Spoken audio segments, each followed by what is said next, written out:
नमस्कार, स्वागत है आपका एबीपी न्यूज में। आपके साथ मैं हूं अखिलेश आनंद। अब आप देखेंगे वो शो जो जनता की आवाज है, यानी घंटी बजाओ। घंटी बजाओ में हम हर उस खबर की पड़ताल करते हैं जहां सरकार और सिस्टम के नकारेपन की वजह से जनता पिसती है। हम आपके हर सवाल को मंच देते हैं क्योंकि सरकार और सिस्टम में बैठे बड़े लोगों से उनकी जवाबदेही पर सवाल पूछना बहुत जरूरी है। लोकतंत्र तभी सफल है जब जनता सर्वे सर्वा हो। तो आज घंटी बजाओ में बात होगी बड़े महानगरों में रहने वाले लोगों के कातिल सिस्टम की, जिनकी लापरवाही की वजह से न सिर्फ लोगों की जान जाती है बल्कि उनके जीवन भर की कमाई पर पानी फिर जाता है। आपने गुरुग्राम वाली खबर देखी होगी जहां करोड़ों के फ्लैट में रहने वाले लोग घर के ड्राइंग रूम में बैठे बैठे जानलेवा हादसे का शिकार हो गए। अब आप सोचिए, भ्रष्ट बिल्डर ने कितने घटिया सामान का इस्तेमाल किया होगा। हाई राइज बिल्डिंग में फ्लैट बनवाए होंगे जहां सिर्फ 2-3 साल में इमारत इस कदर जर्जर हो जाती है कि फ्लैट में बैठे लोगों के घर मौत यूं दस्तक दे देती है। और बात सिर्फ बिल्डर की नहीं बल्कि इस करप्ट सिस्टम में बैठे हर उस शख्स की है जिनकी जिम्मेदारी हाई राइज बिल्डिंग के निर्माण से लेकर उसके रख रखाव पर नजर रखने की होती है। दिल्ली, एनसीआर समेत तमाम महानगरों में ऐसी सोसाइटी में रहने वाले करोड़ों लोग इस घटना के बाद खौफजदा हैं। तो आप ये रिपोर्ट देखिए और 8422840000 पर घंटी जरूर बजाएं।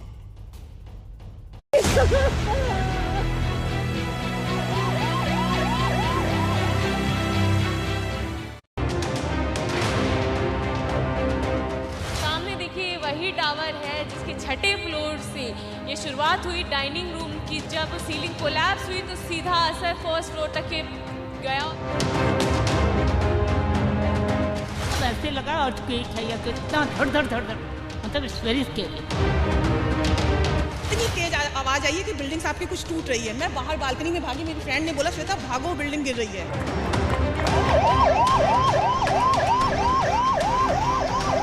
इस तरह से वॉल्स का टूटना, पूरे सीलिंग्स फ्लोर्स टूट जाना, मतलब मजाक समझ रखा है किसी की जिंदगी को। जो छत है वो भी यहाँ पर टूटी हुई है, पूरे क्रैक आए गए हैं छठे फ्लोर से लेके पहले फ्लोर तक। यहाँ पे कभी भी कोई भी कैसे भी मर सकता है। बिल्डर तो यहाँ से गायब हो गया, भाग गया है। पर कल ही शाम को भाग गया था। पुलिस के वर्ड थे, कोई मर गया है क्या जो एफआईआर करवाऊंगी। हर जगह करप्शन करप्शन करप्शन।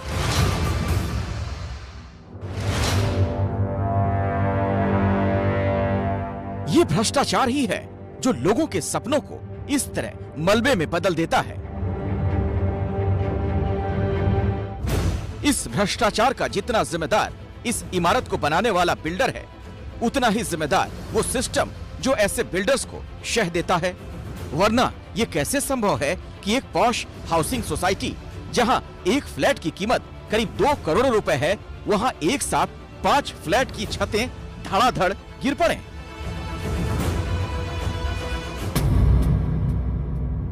कि बिल्डिंग से ट्रॉमा में है क्योंकि उसने लाइव अपनी आंखों से देखा है। She is in 9th standard and वो रात से सिर्फ रोए जा रही है और कुछ भी नहीं हो रहा है। आपकी बेटी बाहर थी? वो उसी तरफ थी और वो देख रही, उसने अपनी आंखों से सारा सब कुछ होते हुए देखा है। 601 में मैं रहती हूँ, 603 पे काम चल रहा था। 15 मिनट पहले ही मेरी मेड ने बताया कि लेबर्स कुछ भाग रहे हैं। उनको पता चल चुका था कि ये गिर रहा है, पर उन्होंने इन्फॉर्म किया है, शायद इन्होंने कुछ एक्शन नहीं लिया। चाहते तो वो ले सकते थे। और उसके बाद इतनी तेज आवाज आई है कि बिल्डिंग्स आपकी कुछ टूट रही है। मैं बाहर बालकनी में भागी, मेरी फ्रेंड ने बोला श्वेता भागो बिल्डिंग गिर रही है। ये आंसू सिर्फ सपनों का घर टूट जाने के नहीं बल्कि उस दहशत के हैं जो गुरुवार शाम हुए हादसे के बाद से इन लोगों के दिलों में बैठ गई। हमें कोई परमानेंट सोल्यूशन नहीं मिल रहा है, ठीक है, हमें सोल्यूशन चाहिए। और सवाल यही, सॉल्यूशन क्या है? क्योंकि ये हादसा किसी एक शहर, एक हाउसिंग सोसाइटी या एक बिल्डर की लापरवाही का नहीं। दिल्ली एनसीआर समेत तमाम बड़े शहरों में बनी बहुमंजिला इमारतों में रहने वाले इस डर में रहते हैं कि पता नहीं कब क्या हो जाए।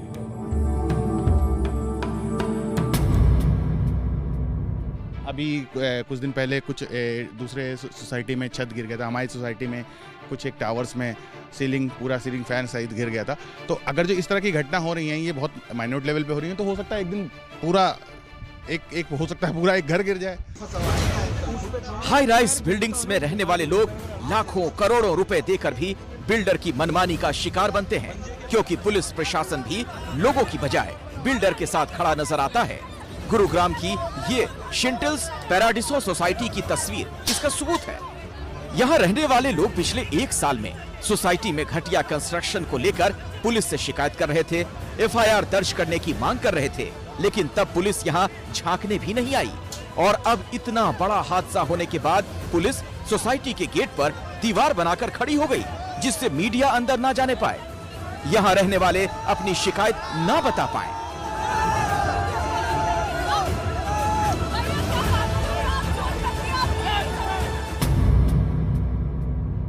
आप अभी किसी के अपार्टमेंट में कैसे नहीं जाने दे सकते हो?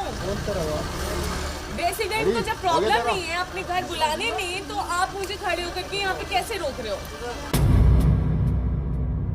लोगों ने देखा यहाँ शोर शराबा हुआ, यहाँ बाउंसर आए हैं, बिल्डर के भेजे गए बाउंसर जो रेजिडेंट्स को मार रहे हैं, क्योंकि रेजिडेंट्स चाहते हैं कि मीडिया अंदर आए और हमारी बात सब तक पहुंचे। अब आपने देखा कि वो हमें मार रहे हैं, जबकि हम यहाँ पैसे दे के रहते हैं। ये सब लोग अपनी गुंडागर्दी कर रहे हैं। बिल्डर डेवलपर जो है पूरी गुंडागर्दी कर रहा है अपनी। को बाहर भी नहीं आने दे रहे, बात बिल्कुल बिल्कुल नहीं, कोई आने कोई नहीं, क्या हो रहा है? देखिए किस तरह से प्लेसिबो का ये है तस्वीरें, जहां पर गुस्सा नागरिक जो है, जो स्थानीय है, जो यहाँ पे रहने वाले निवासी हैं, वो अभी किस तरह से उनमें और सिक्योरिटी गार्ड्स में हाथापाई की नौबत तक आ चुकी है। इतने बड़े हादसे के बाद भी बिल्डर अगर जिम्मेदारी लेने की बजाय गुंडागर्दी करने की हिम्मत रखता है, तो ये हैरान करने वाला है। सोसाइटी के रहने वाले लोगों ने पिछले 1 साल में कई बार बिल्डर के खिलाफ शिकायत की। अगर तब कार्रवाई की गई होती तो आज न ये हादसा होता, न किसी की जान जाती। पुलिस ने अब भले ही इस मामले में केस दर्ज कर लिया है, पर सवाल तो ये है, इस हादसे का असली जिम्मेदार कौन है? अब तक उस बिल्डर को बचाने वाला कौन है? पुलिस को मैंने रात को ट्वीट किया, आप कह रहे थे कोई कैजुअलिटी नहीं है, कोई मरा नहीं है, इसलिए हम एफआईआर रजिस्टर नहीं करेंगे। ये पुलिस के वर्ड थे। कोई मर गया है क्या जो एफआईआर करवाओगी?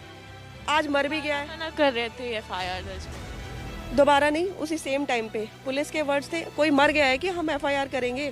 अब मर भी गया है, अब क्या कर रहे हो मुझे बस वो बता दो। सबके फ्लोर्स टूट रहे हैं, सबकी वॉल्स टूट रही हैं, इतनी पुअर कंस्ट्रक्शन क्वालिटी है ना कि हम परेशान हो गए यहाँ पे कंप्लेन करते करते। अब आप देख लीजिए, इस टाइम बिल्डर का एक आदमी आपको यहाँ नहीं दिखाई देगा।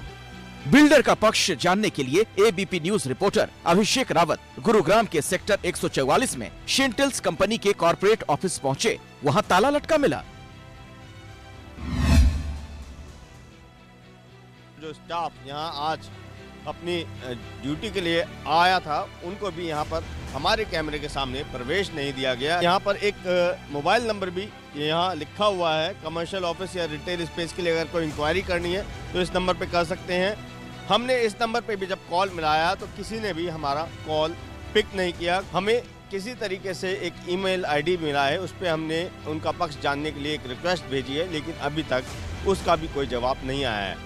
पर हमारी पड़ताल में पता चला कि कंपनी के मालिक अशोक सोलोमन का आपराधिक इतिहास रहा है। 1986 में उसे ड्रग्स के एक मामले में गिरफ्तार भी किया गया था। टिप मिली थी कि अशोक सोलोमन नाम का आदमी है, वो ड्रग्स में डील करते हैं, तो उनके लिए उस टिप पर काम किया था और उसके बाद वो टिप सक्सेसफुल रही थी और कुछ ड्रग्स मिले थे उनसे। टोटल 433 किलोग्राम हैशिश, जो अच्छी क्वालिटी की हैशिश मिली थी, और उस पर केस दर्ज हुआ था। केस दर्ज होने के बाद में वो ट्रायल में चला था। कुछ साल वो जेल में रहे, उसके बाद जमानत हो गई थी।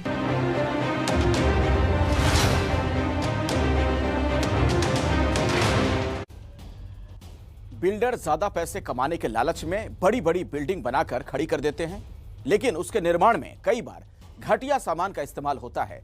यही नहीं, ऐसी सोसाइटी के रखरखाव में बरती जाने वाली लापरवाही भी लोगों की जान पर भारी पड़ती है। तो सवाल सरकार से भी है और ऐसे बिल्डरों और सोसाइटी के निर्माण पर नजर रखने वाली तमाम एजेंसियों से भी है। गुरुग्राम के सेक्टर 109 की शिंटल्स सोसाइटी से सिर्फ 200 मीटर की दूरी पर है रहेजा अथर्व सोसाइटी। ये बिल्डिंग पूरी तरह जर्जर हो चुकी है।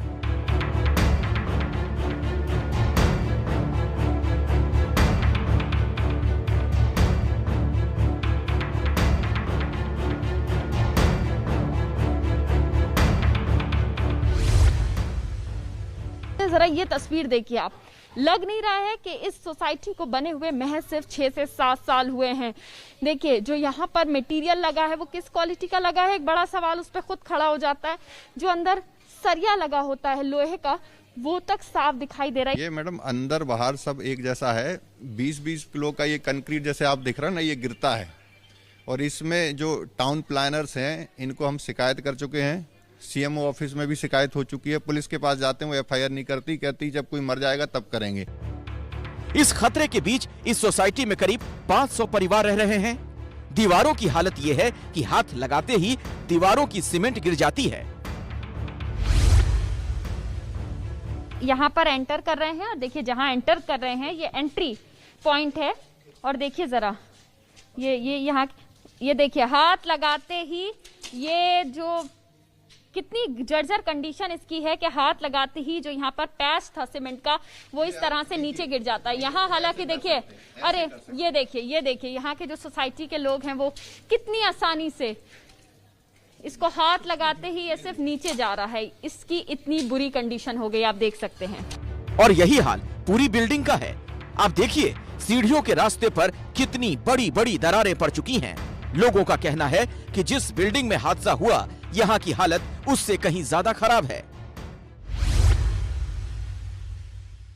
ये फायर एग्जिट पॉइंट है, ये स्टेयरकेस है यहाँ का, यानी कि सीढ़ियों का रास्ता है यहाँ पर। और इस सीढ़ियों के रास्ते पे देखिए कितनी जर्जर हालत है। जी ओह, ये बहुत बुरी इसकी कंडीशन है, यानी कि अगर आप इसको हाथ लगाते हैं तो गिरता है। अभी जैसे आप ये फ्लोरिंग देख रहे हैं, ये फ्लोरिंग जो है ये आपका देखिए ये स्लैब जो ऊपर उठ गया है। ये 10 गुना कमजोर स्ट्रक्चर है। इसका मैं एक आपको 14वीं मंजिल का लेंटर दिखाऊंगा जो कि गिरने वाला है। 14वीं मंजिल का लेंटर गिरता है तो 13वीं का भी गिरेगा, 12वीं का भी गिरेगा और नीचे तक गिरेंगे। और इसमें सबसे ज्यादा फैमिली रहती है। बिल्डर ने इस सोसाइटी को बनाने में कितने घटिया मटेरियल का इस्तेमाल किया है उसका एक सबूत छत की इस दीवार पर देखिए।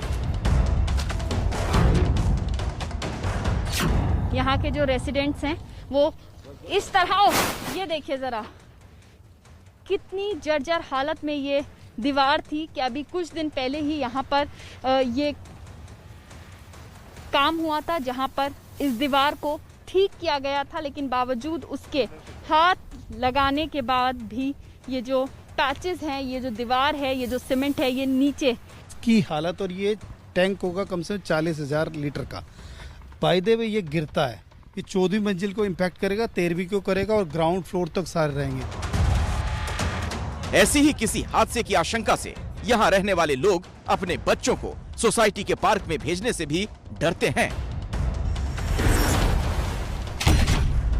ये सीसीटीवी फुटेज इसी सोसाइटी का है जब पार्क में इस तरह मलबा गिर पड़ा।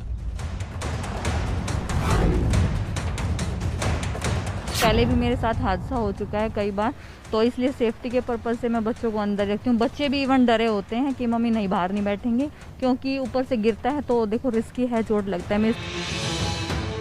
अब सोचिए इस तरह के हादसों और तमाम शिकायतों के बावजूद अगर गुरुग्राम का टाउन प्लानिंग डिपार्टमेंट हाथ पर हाथ धरे बैठा है तो फिर किसी दुर्घटना की स्थिति में सिर्फ बिल्डर को जिम्मेदार कैसे ठहराया जाए? नहीं होती तो क्यों नहीं कोई ऐसा सिस्टम बन पाता है जहां हर थोड़े थोड़े अंतराल पर बहुमंजिली इमारतों की जांच पड़ताल होती रहे ताकि वक्त रहते उसमें रहने वाले लोगों की जान बचाई जा सके। इस वक्त हम मौजूद हैं नोएडा एक्सटेंशन की सुपर टेक बिल्डिंग में, जहां आप देख सकते हैं कि ये हाई राइज बिल्डिंग है। वहाँ की आप दीवारों में जो है वो क्रैक जो है आप यहाँ पर देख सकते हैं। इस क्रैक को लेकर के भी और बाकी जो जब गुरुग्राम में बिल्डिंग गिरने की जो खबर आई लोगों के पास इस सोसाइटी में, तो इस सोसाइटी के लोगों के अंदर भी जो है वो डर आ गया है।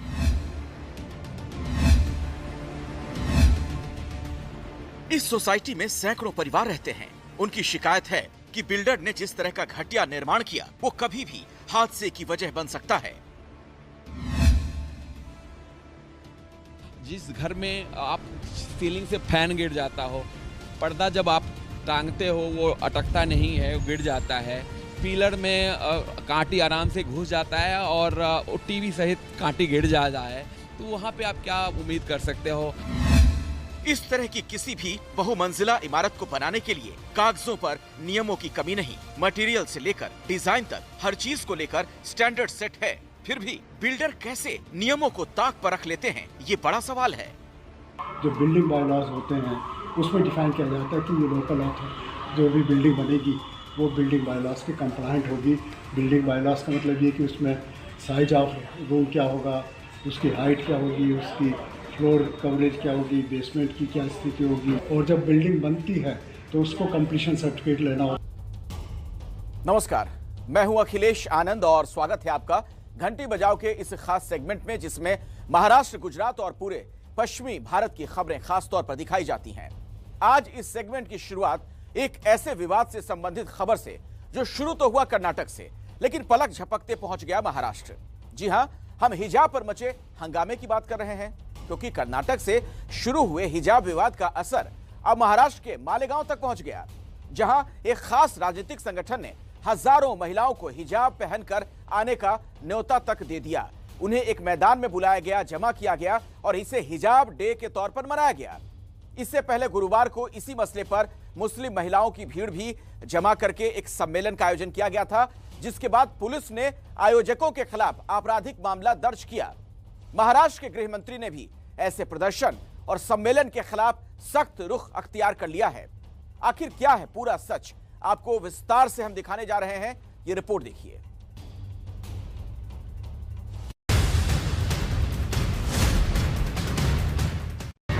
हमारे मजहब ने इस बात का हुक्म दिया है औरतों को पर्दे के अहकामात दिए और इस तरह कुरान करीम ने महाराष्ट्र के बारे में ये कहा जाता है कि दुनिया में कहीं भी अगर कुछ बड़ा हुआ हो तो उसकी तीव्र प्रतिक्रिया महाराष्ट्र में भी देखने मिलती है।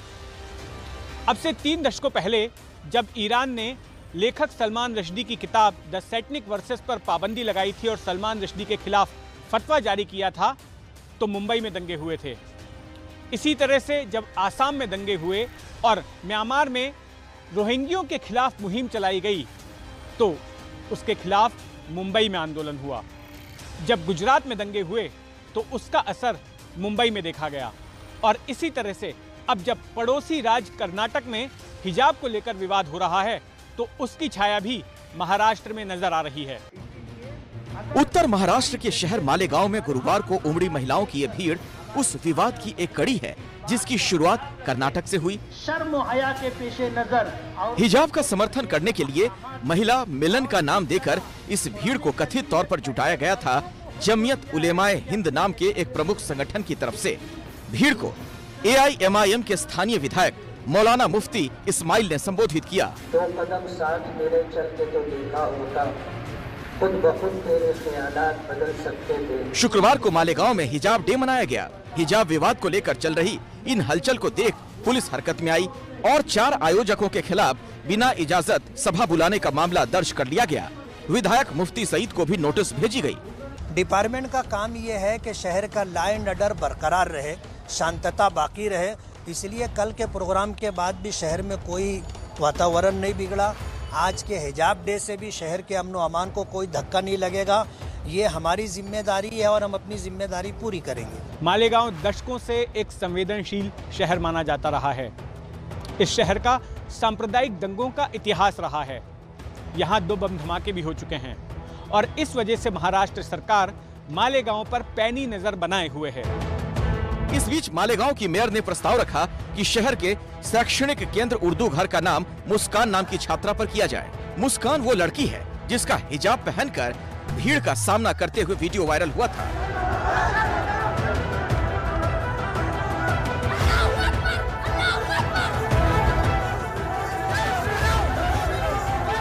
और जो हमारे समाज के लिए, हमारे हिजाब के लिए जो लड़ी है, तो उसको इनाम मिलना चाहिए। तो हम उर्दू घर को मुस्कान खान नाम देकर उसको इनाम, उसको ये तोहफा देना चाहते हैं।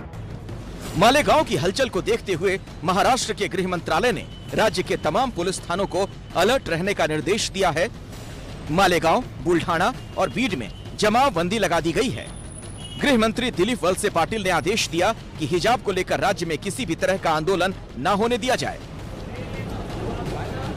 हिजाब जैसे एक इशू पर जो दूसरे राज्य में हुआ है उसके ऊपर अगर हम यहाँ पर आंदोलन करेंगे और एक समाज के सामने दूसरा समाज खड़ा हो जाएगा तो उससे एक समाज में अशांतता बढ़ जाएगी। इसलिए मेरा सबसे अपील है कि आप सब लोग शांति बनाए रखें। शिवसेना से महाराष्ट्र सरकार में मंत्री आदित्य ठाकरे ने भी गुरुवार को बयान दिया, किसी दूसरे राज्य में चल रहे विवाद की वजह से महाराष्ट्र में माहौल नहीं खराब किया जाना चाहिए। और अब अगली खबर, देश की आर्थिक राजधानी मुंबई की लाइफलाइन मानी जाने वाली मुंबई लोकल में अब जल्द ही हवाई जहाज में बने ब्लैक बॉक्स की तर्ज पर ऑडियो वीडियो रिकॉर्डिंग सिस्टम लगाए जाएंगे। ये सिस्टम मोटरमैन के केबिन में लगाया जाएगा, साथ ही ट्रेन के बाहरी हिस्से में सीसीटीवी लगाए जाएंगे, जिससे कि दुर्घटना होने की स्थिति में वजह का पता करना आसान हो जाएगा। मुंबई की लाइफलाइन अब हाईटेक होने जा रही है। इसमें हवाई जहाज के तर्ज पर ब्लैक बॉक्स लगाए जाएंगे ताकि किसी भी स्थिति में किसी दुर्घटना के आखिरी वक्त की सारी जानकारी हासिल हो सके। आने वाले दिनों में इस प्रकार की तकनीक का इस्तेमाल कर ट्रेन में होने वाली दुर्घटनाओं की जांच की जाएगी। साथ ही साथ मोटरमैन गार्ड के काम को भी मॉनिटर किया जाएगा। वित्त मंत्रालय ने बजट में इस काम के लिए 2.5 करोड़ रुपए आवंटित किए हैं।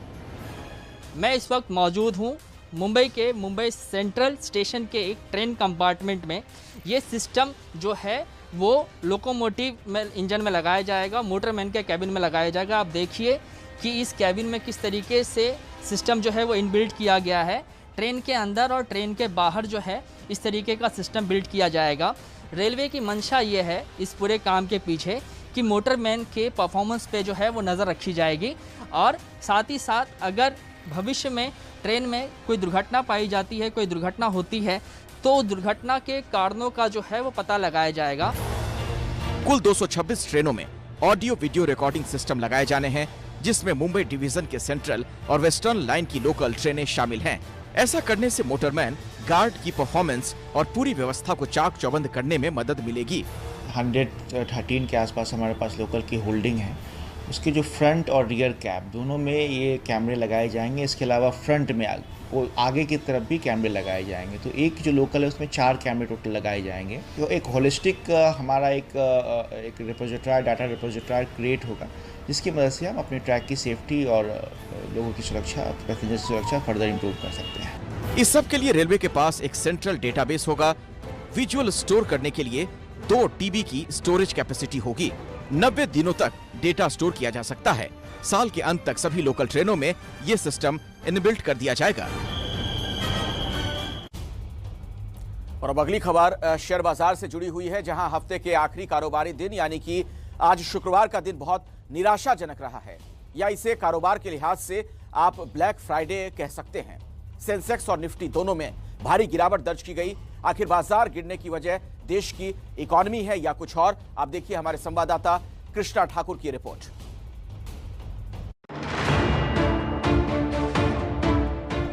कारोबार के लिहाज से शेयर मार्केट में आज का दिन काफ़ी निराशाजनक रहा। सेंसेक्स जहां 770 अंक पर गिरकर बंद हुआ, वहीं निफ्टी में करीब 230 अंक की गिरावट दर्ज की गई। जिन शेयरों में आज भारी गिरावट दर्ज की गई उनमें IT कंपनी के शेयर्स शामिल हैं। आज शेयर मार्केट में गिरावट देखा गया और इसके जो 3 प्रमुख कारण समझ में आते हैं वो है अमेरिका, अमेरिका और अमेरिका। पहला अमेरिका कारण कि 40 साल की अपने पिछले समय में सबसे हाईएस्ट रिकॉर्ड पे महंगाई दर माना गया। इसे एक्सपेक्ट नहीं किया गया था और ये अनएक्सपेक्टेड CPI इन्फ्लेशन रेट एक अमेरिका में आया। मार्केट एक्सपर्ट की माने तो बाजार में गिरावट के प्रमुख 3 कारण हैं। पहला कारण अमेरिकी बाजार में महंगाई दर सबसे ज़्यादा है, जो इस वक्त अपने 40 साल के उच्चतम स्तर पर है। दूसरा, अमेरिकी सेंट्रल बैंक मार्च से ब्याज दरों में बढ़ोतरी करने वाली है। और तीसरा जो सबसे प्रमुख कारण बताया जा रहा है वो ये कि अमेरिकी राष्ट्रपति जो बाइडेन ने अपने नागरिकों को यूक्रेन छोड़ने को कहा है। ऐसे में अंदेशा जताया जा रहा है कि आने वाले दिनों में यूक्रेन और रूस के बीच युद्ध हो सकता है।